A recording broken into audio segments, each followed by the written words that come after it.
Brazil is the largest country in South America, with great ethnic diversity and modern cities with populations in the millions. Cities such as Sao Paulo, the third largest in the world, continue to grow, stretching its limits. Much of Brazil, however, is less developed and less affluent than in the cities. This is especially true of the Amazon in the northwest region of Brazil. Here, tribes and other unreached people groups have lived along the river and in the Amazon jungle for centuries. In this remote area of the country, the Seventh-day Adventist Church has established many types of outreach programs to connect with locals and bless their lives. One such institution is the Agro-Industrial Adventist School, or EI, as it's more commonly known. In recent years, EI has undergone a transformation and has become well known in the community.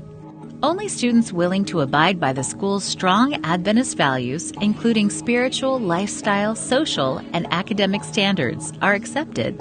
As a result, enrollment at the academy has skyrocketed, growing from 100 to more than 400 students in just 3 years.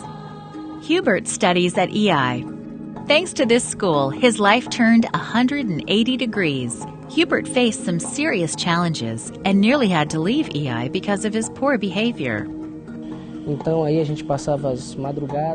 spend the night awake, causing trouble, playing pranks on dormitory students, slamming the doors to keep people awake.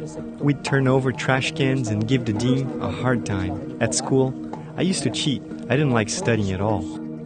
At the end of the year, Hubert did not reach the average grade he needed.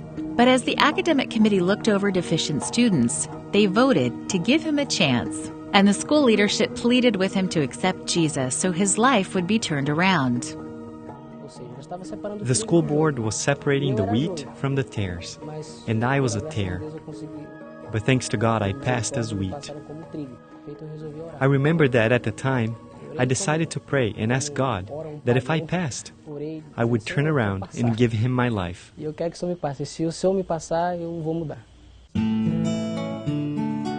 Hubert accepted the challenge to find Christ. He began to fill his time with reading, studying, and teaching others about the God he was discovering.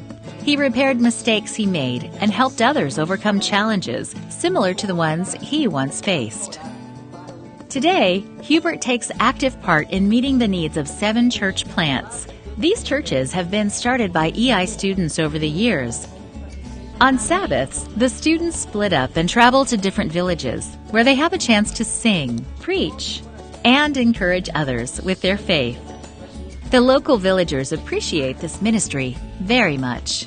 The students at EI are happy with the opportunity to establish and maintain new churches, but they also hope to one day have a church of their own.